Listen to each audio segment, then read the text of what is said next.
went to this mountainside, and a whole bunch of people followed him, 6 people.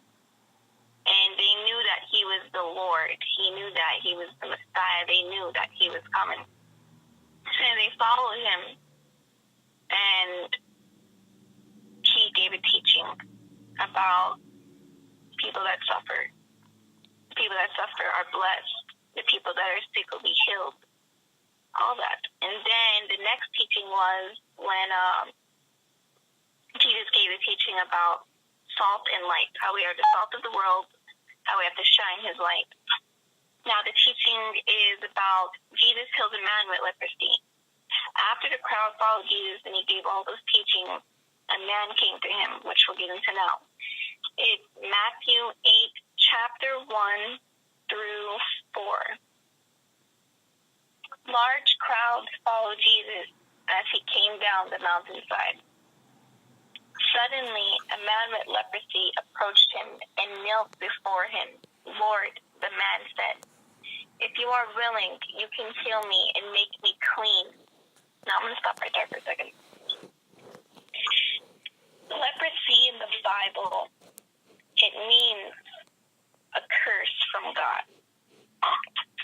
When people would disobey God's laws, the laws that Moses made for God, the first commandment. When you're so sinful that God puts you in a troubling time, he puts you through bad things. Now, this was before Jesus died. Things were different. And this man was very sinful. So God put a curse on him for leprosy. Now, leprosy is when you got bumped all over your skin. It's really bad, and you could die from it. You get really irritated. It burns really bad. Your skin falls off. There's red patches everywhere. It hurts. It's ugly. And this man, he had it. Now, when you look at it spiritually, when we're so sinful that we are dirty, that we are bad people, and we're just sinful, really ugly. We commit so many ugly things that it affects our spirit, that our spirit is ugly inside, that we fell short from the glory of God. We do wrong things. It makes us ugly. It makes us look bad. It makes us look like we're sick. Like, when you don't have the light of God on you, you look sick. You look depressed. You know something is wrong. People look and they say, hey, where's the light of God on this person? Because when God gives you spiritual eyes, you could see it. When a person has God in their life and when they don't. And now when we're a really bad person, we pretty much have spiritual leprosy. We have a disease, a sinful disease, a disease that killed us spiritually. And we'll talk about that more in a second. In verse 3, it says, Jesus reached out and touched him. I'm willing, he said, be healed. And instantly the leprosy disappeared. Then Jesus said to him, don't tell anyone about this. Instead, go to the priest and let him examine you. Take along the offering required in the law of Moses for who has been healed of leprosy. This will be a public testimony that you have been cleansed. Now there, in the other part where it starts in verse 1 through 3, it says that the man kneeled down to Jesus. Now, he knew he was sinful. He knew he was dirty. And he knew exactly why he had leprosy. So he told Jesus, heal me if you are willing. He had faith. Now, even when you're sinful and you're dirty, just go to God and say, heal me, cleanse me, forgive me of my sins. And he will. If you have enough faith that you know that God is going to get you, you know that God's going to forgive you, you're going to be healed. Even if it is a real sickness that you got going on. Just tell Jesus to heal you and have so much faith. Now this man knew he was dirty, he was sinful, all that. But he also knew that Jesus would forgive him and heal him. because he knew that Jesus was healer. He knew that Jesus was the Messiah. We have to be like that. We have to go to God and say, heal me, take me, forgive me. Whatever it is, we have to tell him. We have to have the faith of him. And when we do get forgiven, when we have that huge testimony, we can't keep it a secret. When the glory of God is in your life, when God's works is in your life, and he put his hand in your situation, you're supposed to tell people. Go to the church. When I ask for prayer requests, Pen, I have a testimony. Even if it's little or small, always give your testimony, because in the Bible it says it right there. Don't tell anyone, but tell everyone. People can look at you and see that testimony, not because you're all good and you're all high and mighty. No. All glory goes to God. People will see what you've been through. And then you say, I have this testimony. You say what you've been through. You say how much you suffered. And then in the end of that testimony, it's happiness. It's joy. Like, I went through this. I went through that. Me and my family went through this. I did that. I did this. But now I am with God. I am close to God. I am forgiving. God put peace upon me. It's a testimony. Jesus does not want you to hide the light of God, but show the light of God always. Show the glory of God, because you never know. Your testimony can save a soul, because people go through the same thing. Our testimonies are always relatable. Always. When we say that testimony, that one certain person that's going through the exact same thing will hear you say it. And it'll be like, I have hope now. I know that God will heal me. I know that God will forgive me for the things I've done. If this person got through it, I know I can too. So always show the glory of God, because you are a walking testimony right now. You're living and you're breathing. God gave you your spirit for a reason. Jesus died on that cross. The same spirit that lived in him lives in you. You have a connection with Jesus. He's always listening. He's always there. You are a living testimony. Just say, I am a testimony because Jesus died for me and I'm living. Whatever it is, always give your testimony. Always have faith, because Jesus is always there. He's very forgiving. He's the Prince of Peace. He is not a hateful Lord. He's a loving God. He always shows you love and kindness.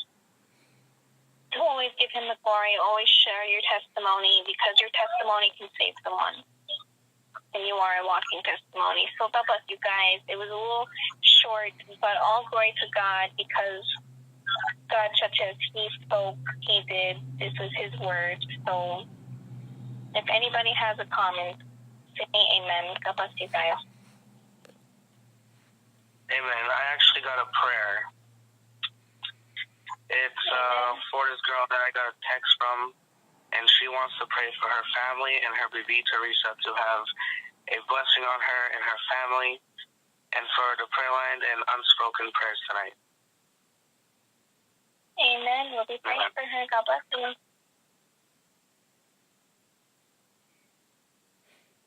Does anybody else have a comment on the word, prayer request, testimony? Everything is open right now. God bless you guys. Say amen.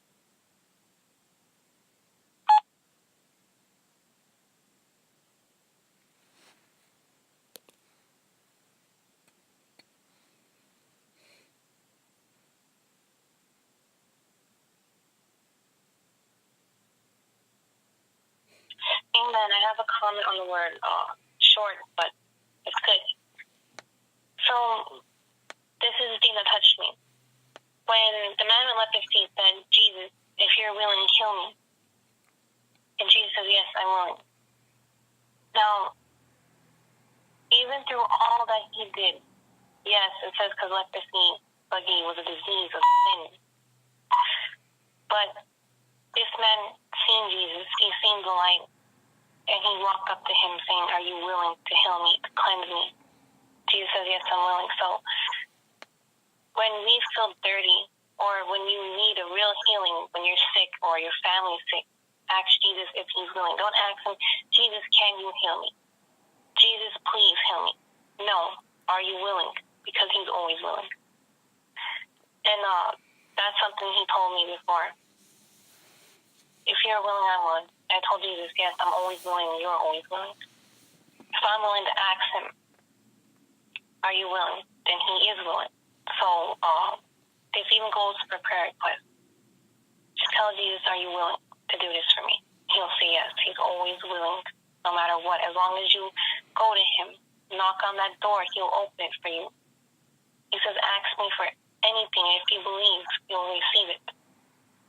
And I just want to pray for everyone who's sick, who needs a healing, that Jesus will do it, because he is going to do it. He is willing.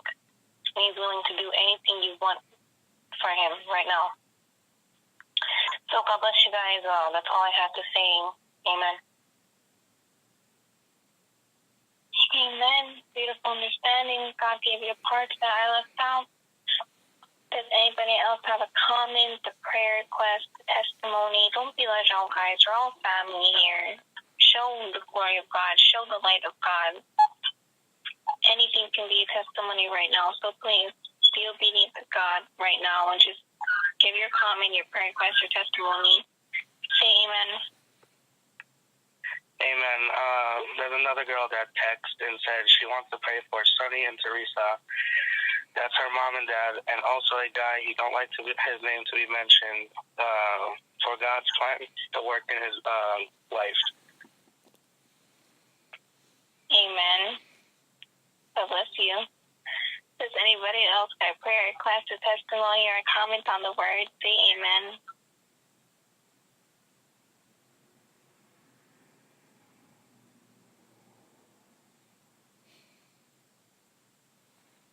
Haley, are you on? You're usually always up for comment.